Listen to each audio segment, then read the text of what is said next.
Baik, Assalamualaikum warahmatullahi wabarakatuh. Kita lanjutkan kajian mengenai fisika dasar. Sekarang kita memasuki bab baru, yaitu mengenai momentum linear dan tumbukan. Nah, sebelumnya kita bahas dulu mengenai momentum linear. Momentum linear itu adalah perkalian antara massa dikali dengan kecepatan linear dari suatu benda gitu ya. Nah, eh, momentum linear itu merupakan besaran vektor, artinya dia memiliki arah. Arahnya itu sama dengan arah kecepatan dari benda tersebut gitu. Jadi arah momentum itu sama dengan arah kecepatan. Nah, jika kita aplikasikan dia pada gerak dua dimensi, yaitu pada sumbu X dan sumbu Y, maka kita bisa tulis Px sama dengan M dikali Vx, dan Py adalah M dikali dengan Vy. Jika nanti kita proyeksikan di tiga dimensi, maka kita bisa tambahkan Pz, yaitu M dikali dengan Vz, gitu ya. Nah, kalau kita kaji kembali mengenai hukum Newton 2, nah ini adalah hukum 2 Newton yang berlaku pada benda-benda yang memiliki massa konstan gitu ya. Selama kejadiannya dia masanya konstan gitu. F sama dengan M dikali dengan A. Artinya, jika kita memiliki sebuah benda yang memiliki massa M, kemudian kita beri gaya dia sebesar F, maka dia bakal mengalami percepatan A gitu.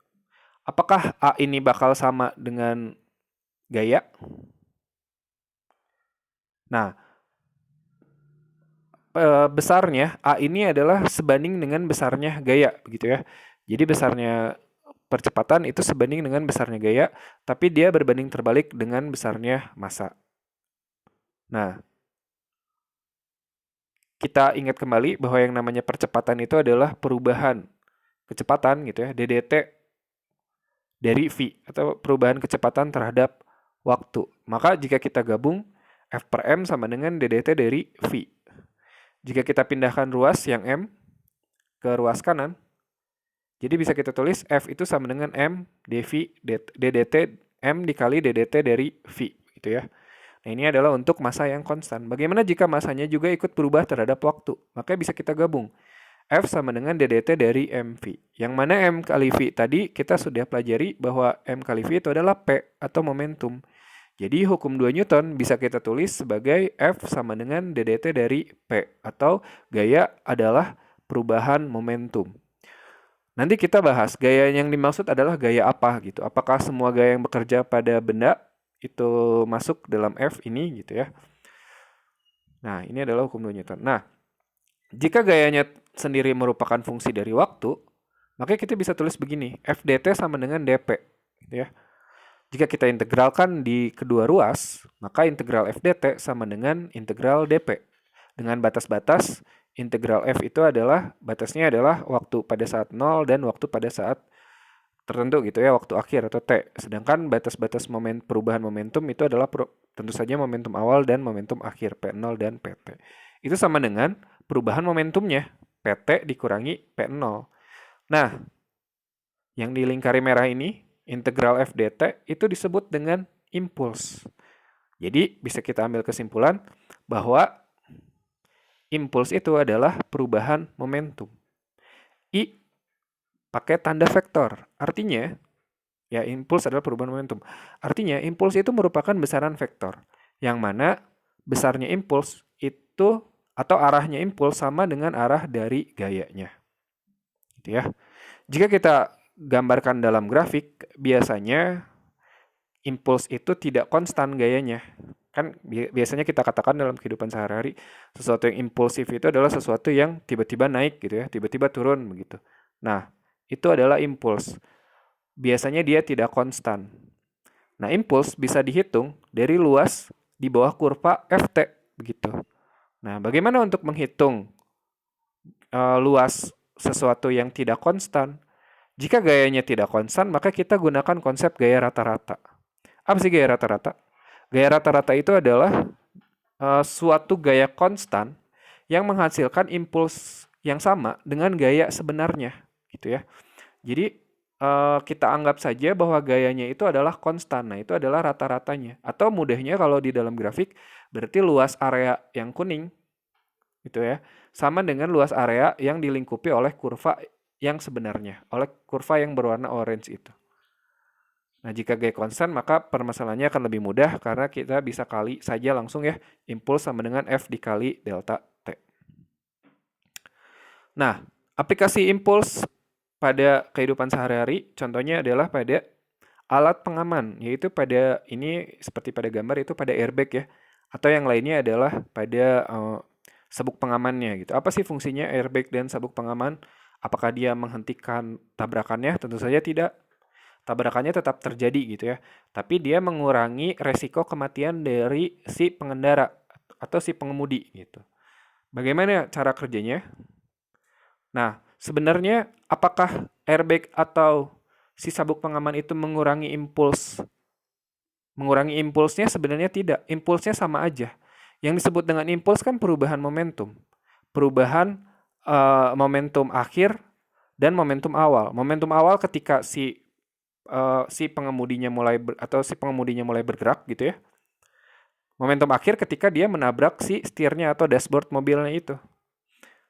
Jadi ada airbag ataupun tidak ada airbag ya tetap aja si orangnya itu momentumnya perubahannya segitu dari bergerak menjadi diam gitu kan ya. Jadi impulsnya sama aja. Yang berbeda itu apa? Yang berbeda itu adalah selang waktunya. Ketika menggunakan airbag, selang waktu kontaknya atau gaya kontaknya atau waktu kontaknya gitu ya, itu lebih lama. Dia tertahan gitu. Sedangkan ketika waktunya lebih lama, maka otomatis gayanya harus lebih kecil untuk impuls yang sama, gitu ya. Jadi gaya impulsnya lebih kecil, impulsnya tetap gitu. Dengan adanya airbag. Nah, hal ini akan mengurangi kemungkinan kematian pada tabrakan mobil dengan cara menambah waktu kontak dari tumbukannya itu sendiri, begitu ya. Nah, aplikasinya adalah pada airbag dan sabuk pengaman. Nah, secara kalau kita kaji dengan konsep energi, maka kita katakan bahwa si airbag ini menyerap energi dari gerakan dari si pengemudi. Tapi ketika kita kaji secara momentum dan impuls, maka kita katakan bahwa si airbag ini menambah waktu tumbukannya gitu, menambah waktu kontaknya, sehingga gayanya menjadi lebih kecil.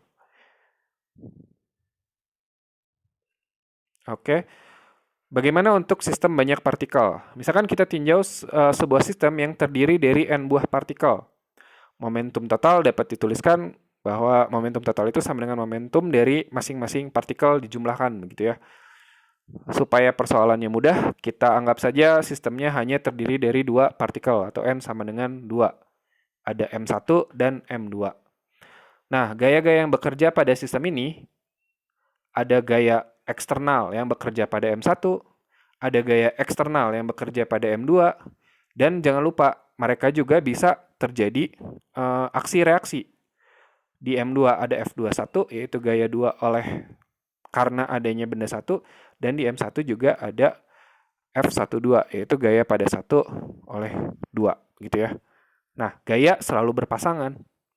Nggak kayak kamu gitu ya, selalu sendirian gitu. Gaya selalu berpasangan. Artinya jika ada F12, maka ada F21. Gaya eksternal F1 dan F2 pun sebenarnya ada pasangannya, tetapi tidak kita tinjau karena dia tidak termasuk dalam sistem gitu ya. Jadi gaya-gaya yang digambarkan di sini hanya gaya-gaya yang bekerja pada sistem, yaitu dua gaya internal, yaitu F12 dan F21, dan dua gaya eksternal, F1 dan F2. Nah, kita lihat gaya-gaya yang bekerja pada partikel 1 itu ada F1 dan F12. Gaya-gaya yang bekerja pada partikel 2 itu ada F2 dan F21. Jika kita masukkan ke hukum 2 Newton untuk partikel 1 gitu ya, maka dp/dt sama dengan F1 ditambah F12. Begitu juga untuk partikel 2 gitu ya. Nah, tadi kita sudah bahas bahwa momentum total itu adalah penjumlahan dari momentum masing-masing partikel gitu ya. Maka kita jumlah juga gayanya semua. Jadi dp/dt sama dengan F1 tambah F12 tambah F2 tambah F21. Kita ingat lagi bahwa yang namanya F12 dan F21 itu adalah pasangan aksi reaksi. Artinya besarnya sama dan arahnya berlawanan. Artinya tandanya jika yang satu positif, maka yang lainnya akan negatif. Artinya jika dijumlah mereka sama dengan 0 dan saling menghilangkan. Jadi gaya yang tersisa adalah F1 ditambah F2. F1 dan F2 ini apa? F1 dan F2 ini adalah gaya eksternal. Jadi, perubahan momentum total pada sistem itu hanya dipengaruhi oleh gaya-gaya eksternal saja atau gaya-gaya luar saja. Gaya-gaya internalnya tidak akan menyebabkan perubahan momentum pada sistem. Gitu.